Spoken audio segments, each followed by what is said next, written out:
Hey writers, welcome back to my channel. I am taking a little bit of a break from the usual writing side, and I'm going to dig into the toolbox and look at some of my editing tools. So this week I want to talk to you a little bit about how I'm editing a novel that I thought was done. But before we start talking about that, let's roll the intro. So what do you do when you think your story is done and it turns out it's not? Well, I've gone to my old-time favorite StoryGrid and Abby Emmons to figure this out, and funny enough, they have the exact same advice. So let's head to the page. So both StoryGrid and Abby Emmons recommend that you write a list, that you don't start editing, you don't start rewriting until you've gone through your entire novel and you write a list. Now, I love me some lists, so this is great for me, but I feel like every time I've tried to edit before, I actually just dove in, and this step I skipped, and this step I think is key, is absolutely crucial. And it has made the editing process streamlined and so exciting, and I'm very happy to show it to you. So I'm actually going to show you my list. So this is for my novel, The Thing of the Stuff, which it has been finished for 6 months. And went out to beta readers, which is what prompted me to write the novel that I'm currently writing in Patreon, which is a planned novel. But this one was pantsed. And the problem with pantsing is when you don't really have a plan, stuff goes awry.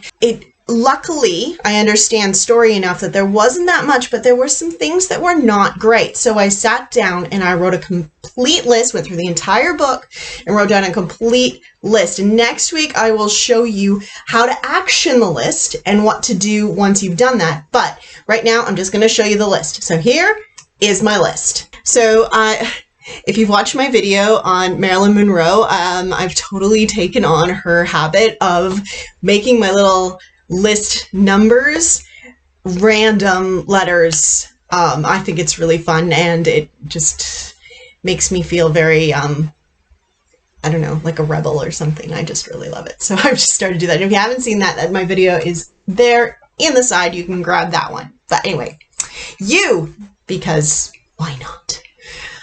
My scenes need to lead one into the next. There are a couple of moments, and I talked about this in a past video as well, but there are a couple of moments where it become very episodic, and then this happened, then this happened, and then, and then, and then, and then, and then, and then, and if you haven't seen that video yet, it's a goodie, because I need it to be because of that, or until, yeah.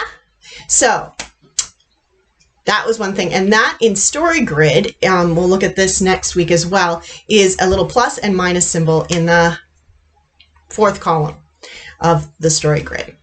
But if you can't wait till next week to see that one, there is a how to outline your story when I was outlining my planned novel called Keyboard Warriors, that is currently up in Patreon. You can see my full outline up in Patreon as well as that video. So there needs to be a shift from negative to positive. So the same as we have that plus minus, it can't just go minus, minus, minus, minus, minus, minus, minus, minus, minus, minus. It needs to have some good stuff happen. Otherwise your reader gets really tired. So that's another thing. And that is, another thing that StoryGrid very much emphasizes. I needed a little more foreshadowing so that the ending feels surprising but inevitable. And I felt like I had foreshadowed it too much, but my beta readers have come back and said that they didn't see it coming. So I have been told that I tend to keep myself to myself. So try not to do that. Little continuity with Sailor's gender. So the Thing of the Stuff is a gender LGBTQIA+ story, focusing on gender more than sexuality, because it is a YA novel, and I don't think sex belongs in a YA novel. You can disagree, but I don't like it. Anyway, so sometimes, because this is a journey for Sailor and it's a question that is going through their mind, and I often refer to them as she, he, or they at different points of the story, and sometimes I call them the wrong thing when they're not at that stage of their journey yet, and that's confusing. So that's a line by line kind of note that I'm gonna have to do. So that'll be the next one, was line by line, not necessarily looking at that next week. Also, I have too many characters. And yeah, that's a problem. I need to do that.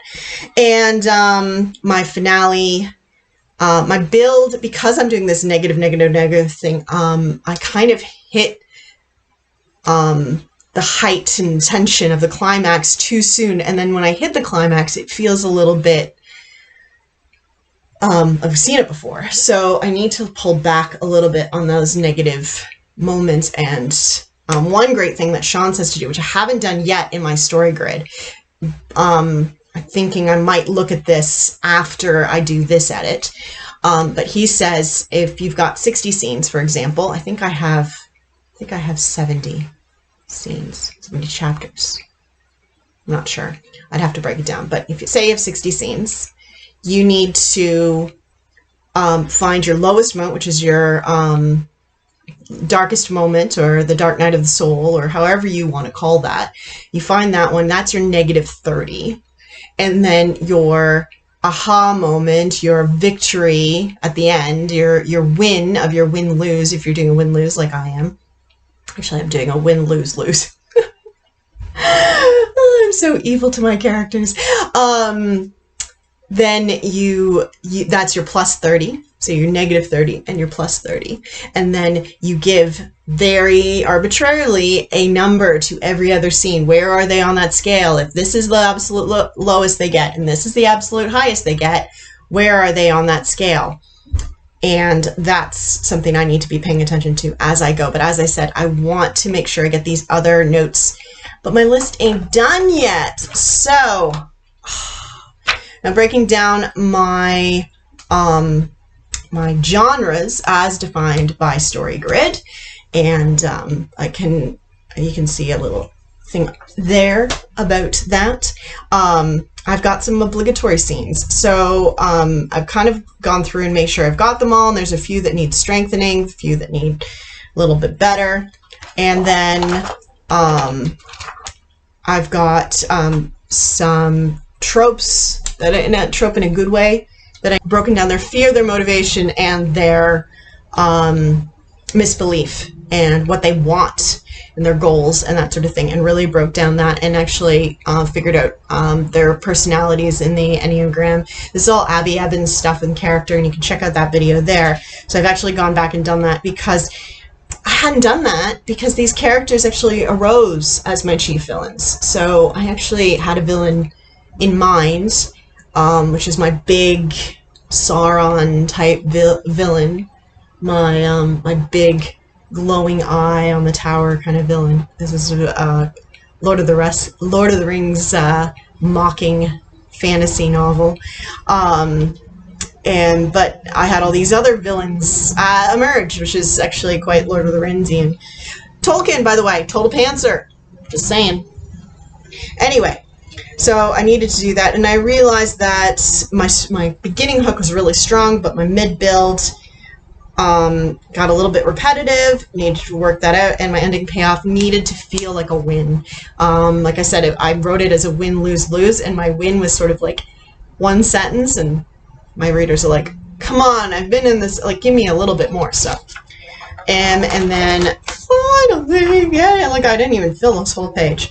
I just sat down and wrote some other things. There's a point where, this is in my beginning hook, where I've got a character, Jay, the character Jay is gagged. And yeah, so my manuscript assessor said, it doesn't necessarily need to be that much noise. Just, you know, give us the idea. It's a little bit long. And I'm like, okay, fine. Basically just tighten it and make sure that I am we are walking in sailor shoes and following them on their journey. Hit that subscribe button because you don't want to miss next week's video where I take this list and I apply it to a real scene. I'm going to take you right through what I do to do that with the story grid on the screen in front of me. It's a goodie.